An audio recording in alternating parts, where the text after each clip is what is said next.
Hi there, thanks for joining us here on Leading Edge. Once again, I'm Jeff Smith. Glad to have you with us. We always appreciate your time. For months and months, we have been inundated with stories about mental health. We've been encouraged to do more stories about mental health. But back on Friday, April 21st, when Toledo saw its 7th victim under the age of 18 to a homicide, I reached out to a school administrator here locally, shared my sympathy, and I asked, what can we do to help? Well, I was told, why don't you do a show on mental illness and the stresses that kids today are facing?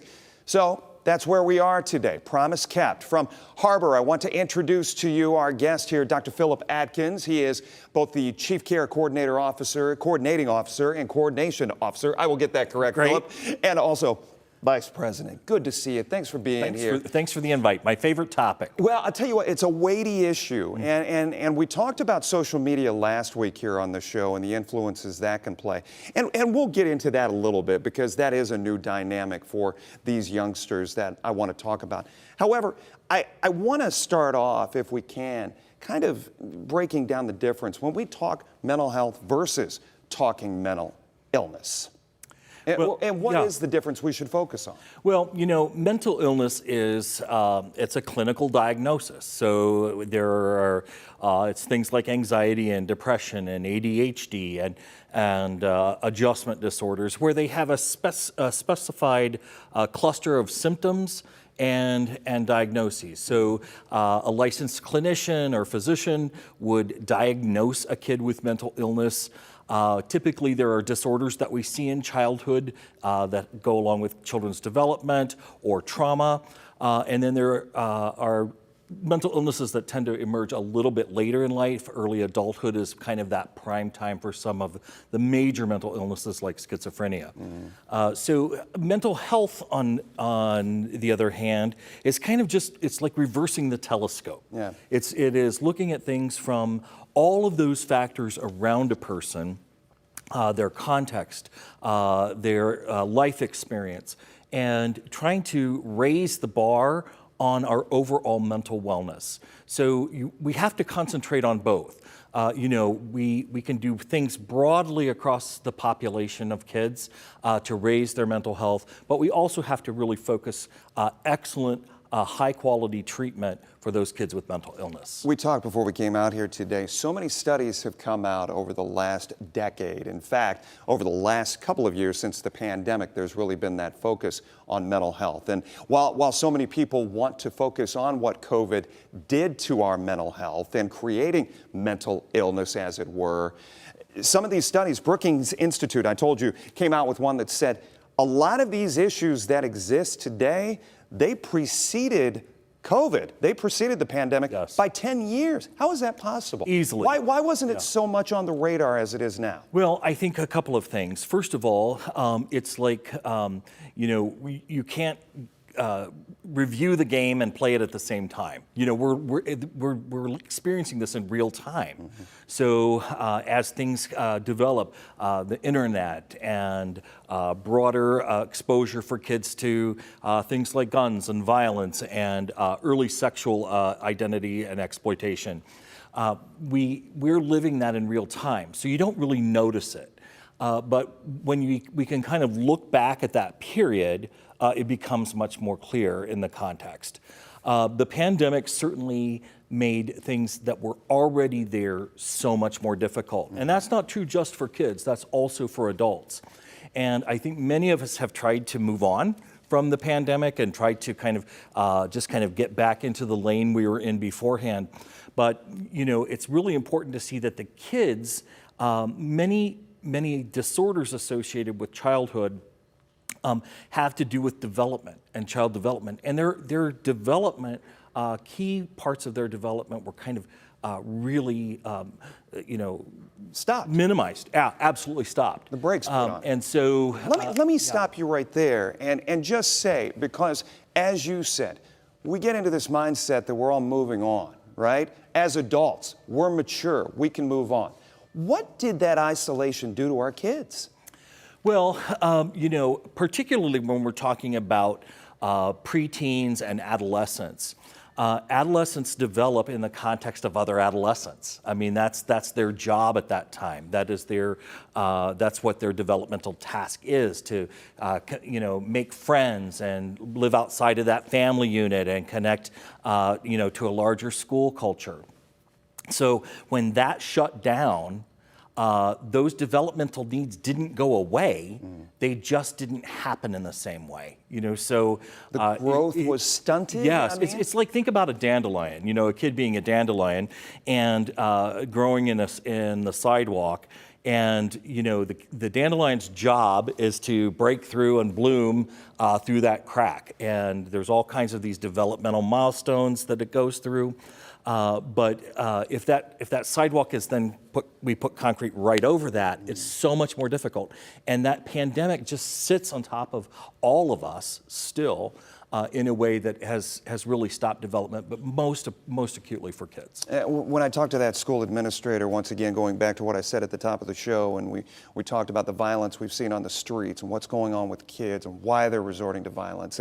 And they pointed out, they said, also talk about the stresses that kids these days are under. And you made an analogy before we came out here, and you said there is a stark contrast between what you and I grew up with and what they're doing. Sure. I like to think about kids as fish in a body of water. When I was growing up, and I'm much older than you are, so I'll claim it. So it was a puddle. I grew up in a puddle. We had 3 TV channels, and our street was just a bike ride's length, and that was it.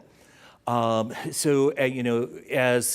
the world kind of opened up and expanded, we could use the analogy of a pond. But now kids are swimming in this ocean. And we focus a lot on the fish and what's wrong with the fish and what's wrong with the kids and what's wrong with kids today.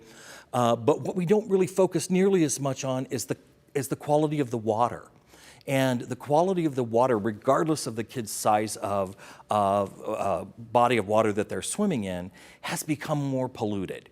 It's become more stressful. Things have, families have disintegrated. It takes much more to make a living now and to support a household. We see, it used to be, kids did schoolwork on development. Now, kindergartners are doing 3rd grade work, and 3rd graders are doing 6th grade work, and high school kids are attending college classes. So we've just downshifted everything to create some really murky waters for our kids to swim in. So it's not something that we're just saying, oh, it may exist out there. There may be more mental illness. No, there is. Yeah, absolutely. The data are pretty clear that there's not just more of an awareness, but there's also more of an incidence of mental illness. When we come back, Doctor, once again, Dr. Philip Atkins from Harvard joining us here today. I want to talk a little bit more about not only some of the triggers that are out there, but also how government could get involved in this and make things a little bit easier on students. We'll talk about that on the other side. Stay with us here on Leading Edge. Welcome back here on Leading Edge. Dr. Philip Atkins from Harvard joining us once again, talking about mental illness, the stresses on our children. Doctor, when we went to break, I wanted to talk a little bit about Ohio lawmakers introducing a bill that would actually potentially give 3 mental health days to students here in the state of Ohio. Your thoughts? I mean, have we gotten to a point where we don't need to be so much, oh, well, back in my day, we didn't need something like this. Today, do we? Yeah, I think the bootstraps have changed. I think our whole culture has changed so much that just kind of walk it off, get over it, that was kind of what we grew up with, just really doesn't apply anymore. And it's a good thing. We know so much more about child development now. I think it's wonderful to have, to create space for kids to be well and to express themselves. My concern with that is that, again, we are focusing on the fish and not on the pond. One of the things that we do at Harvard is we do a program called FACES, which has to do with the adverse childhood experiences, or ACEs, that's been a long-standing study through the CDC. And adverse childhood experiences are things like having a parent in jail, having a parent with a substance abuse problem, witnessing domestic violence, being taken, out of your home. So all these triggers. Yeah, all of those triggers that are really adverse childhood experiences. What we know is we can also do counter ACEs. We can actually make deposits. If you think of kids like a bank account that come, that are born with $100, we can either withdraw or we can add deposits. And that's one of the ways a lot of our educators in schools every day deposit into kids wonderful things: resilience, connection with a caring adult. So when we talk about, is this on the schools though? Because I see a lot of the studies that I'm reading. They're like, government needs to give schools more money to handle this. I feel like it's kicking the can down the road. Yeah, I do. I agree with you. I think it's not just money that's the answer, and I can't believe I'm a guy in a nonprofit that's saying it's not just money, but it's really how we talk about each other. It's how we talk about children. That same legislature is now doing some other kinds of potential legislation that really is potentially damaging for kids. So when we talk about things like that we've uncovered and become much more aware of in terms of those social determinants of health, poverty, structural racism, all of those things, we have to be aware of those. So every single person, every single person, every single system, every single institution has a responsibility to be doing things that filter that water to make the environment cleaner for our kids. It takes a village kind of mantra. It really does. Let me ask you something, and we've only got a few minutes left, but Doctor, I wanted to ask if you have that single parent at home, if you have a maternal grandmother who's raising children, and if you have these moments where you see your child maybe not clicking on all cylinders or hitting on all cylinders, how do you address that as a parent? What should you do? What should you be looking for? Well, I think it starts with good communication and creating a space for your kids to tell you what's on their minds. We're very busy. I'm constantly on my phone. I talk about the negatives of social media all the time, but my phone is just off camera and I'm concerned about what's going on while it's out of my sight. So it starts with creating that space. We know that kids in natural spaces, if they're consistent, things like a dinner time or even a 15-minute ritual before bed, creates a space for kids to tell you what's on their minds. And I think it's really important for us as adults. What if you get that pensive teenager who's, I'm too old for that stuff? What do you do? You don't give up. Yeah, you don't give up, because really, in my experience, sometimes adolescents are just waiting for someone to ask them. To ask them without fear of judgment, to ask them in an open space that we've created as a connection as a family. Yeah. The other thing you can do as a parent— about 30 seconds. The other thing you can do as a parent or grandparent is find those key caring adults in your kids' lives and help them nurture those relationships. A coach, a teacher, a youth pastor, a mentor. Those are extremely important because they all filter that water that our kids are swimming in. Dr. Atkins, we could probably spend an hour on this. Yes. I appreciate the insight. We very much hear what you're saying, and hopefully we can build this bond going forward. We appreciate it. Thank you. Absolutely. Stay right there. When we come back, we're going to have Diana Patton, also Linda Parra, sitting right here. We're going to talk about these subjects right after this. Welcome back. Once again, Leading Edge. Want to introduce my next guest here. And over the last couple of weeks, we've created this final segment here on Leading Edge where it's kind of no holds barred. We open up the conversation, and we've got Diana Patton, also Linda Parra, joining us here today. Both of you. Great to see you. Thanks for taking the time to be a part of this. An important conversation. We were talking with Dr. Atkins. Diana, I'll start with you. Dr. Atkins was saying that we can't look at ourselves as, oh, well, this is how we did it when we were growing up, and the kids today just got to be tougher. They got to deal with it. He said, no, we're looking at kids growing up not in the puddle we were in. They're in an ocean dealing with some of the stresses, some of the struggles. What's your read on what kids today, how they're dealing with stress, and why there's so much mental illness out there? Well, there's mental illness that we aren't tending to because we're not willing to look at the fact that they are different. They've grown up with TikTok. They're dealing with a lot of pressure that we never dealt with, of comparison, and also too seeing all of the social unrest that they went through, the pandemic. Who's addressing these issues? And then we need to understand that they've gone through trauma, and when you're in a trauma state, it's hard for you to learn. And so we need more social workers, we need more counselors, we need more people in the school systems dealing with this, and our parents need help because they too were going through a lot of trauma. So wait, we need to address this issue just like that. I sit here and I think about, when my kid was sitting in front of a computer, not being able to go outside. For hours. I thought to myself, I'm like, okay, we're getting through this. We got through Tuesday. We'll get through.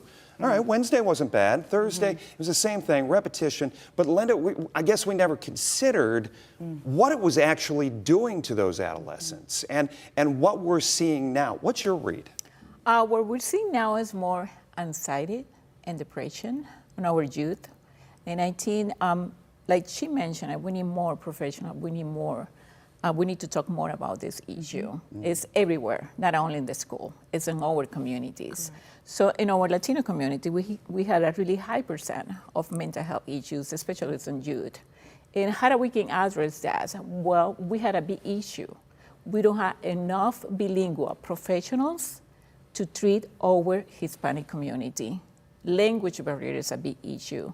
How we can solve that? So we need to talk to universities. We need to talk to other entities that to have more bilingual professionals to take care of our community, because it's pretty much about 80% of the population have a mental health issues. She touched on depression, and that's one of the things we talked with the doctor about. They said, yes, we can focus on the pandemic and all the problems that have come out of it, but depression was skewing higher 10 years before the pandemic ever hit. Yeah, especially for the Black community. I was one of the ones who suffered deeply. I had depression and anxiety. I didn't know what it was. I thought I had some form of cancer or something because I was losing weight and all the things that I didn't know that was depression.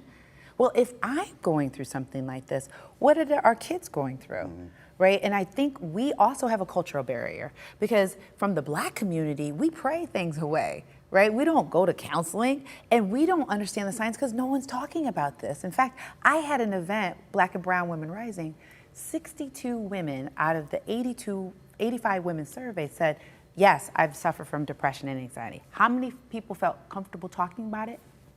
5. This is Was an it because issue. it wasn't recognized? They didn't know the symptoms? They didn't realize? All the above. Yeah. And then, should I talk to you about it? Because this is a very personal issue. And if you know that this might be a weakness, how is this going to impact my job? Right? So those are adults. The kids don't even know what signs are depression and anxiety. Yeah. I just feel uneasy. My daughter's been going through this. My son, and these are 20-somethings. Can you imagine and I know because I happen to work a lot with the LP Stewart Academy, and some of these girls, 10, 11, 12, they don't know what they don't know, but they're having a hard time sitting still, right? Because want to check their phone or, all these kinds of things. And so we've got to look at this differently. And I love agencies that, like Harbor, like these, because we need to get them into the communities, into the schools, into our churches, into all these different places to consistently raise the level of awareness. Yeah. Linda, is there an acceptance in the Hispanic community for help? That's what I want to mention. It's also a cultural issue. And the Hispanic Latino community, there is a stigma about mental health and other issues. So we don't talk about that in the family. So we need to educate. Because it's looked upon as a weakness? You know what? Or you can't bother your family with this? You cannot bother the family with that. We don't need to talk about that. It's a stigma and the culture. And then, so what we need to do, we need to educate more our community about mental health issues. We need to train more health navigators. We need to get more agencies trying to educate the community, the Latino community, about mental health issues. We need to be open in the family to talk about mental health issues. We got a couple minutes left. One of the things that was brought up in one of the studies I was reading, it talked about the primary care physicians being able to have more of a conversation. It's not only, I think your child's going to be 6'2" based on the trends I'm seeing. It's more along the lines of there need to be tougher conversations happening with your primary care when your kid's going through that. Well, do they know? That's another question. Well, Primary maybe- care physicians, that's an assumption that they know. Right. But then also too, are they going to the doctor? There's an assumption there. That's another great and point. so we have to look at other agencies like Hospital Council of Northwest Ohio. There's ProMedica and Social Determinants of Health. We have to have all of these people infiltrated into the community. This is a 5-alarm fire. Schools, it's time Powder we keg, change. it's been called, right? We need to change the structure. You have to allow for this to be able to exist in the system, right? So we could have a whole nother session on that. So we're having a high percent, and what this high percent on mental health issues is telling us on the Hispanic Latino community is that we need to be open to those conversations Correct. on mental health issues in our families. Yep. So we need to train more, like I mentioned, behavioral health navigators. We need to talk to those big hospitals and say, hey, you know what? We need to do this for this community. I know they don't have. But then it's like Finding Waldo, and you're trying don't to have figure out Spanish. where these people are who need the help, right? That's what we need to work on it And it's like, now. you can't go door to door, or can you? No, we got, but we we got need to 30 do it now. seconds. Yes, we can. Yeah? We can do Right. it. We did it during the civil rights Yeah. movement. We can do that now. This is an issue that needs to be addressed. So every single agency, we got to think completely differently. Yeah. We need volunteers. We need people to realize the importance of this issue. Maybe it's the new census. I It's think the new Right. one. Yep. Diana, Linda, thank you so much. Thank you, Passionate, Jeff. we Thank you. appreciate it. That's what we look for here on Leading Edge. We'll wrap things up right after this. Well, I tell you what, it's all hands on deck for this topic. We so appreciate the insight of our guests here today. By the way, if you missed any part of our program, you can check us out on the WTOL YouTube page. Leading Edge is your stop each Sunday for really insightful conversation. I'm Jeff Smith. Thanks for joining us.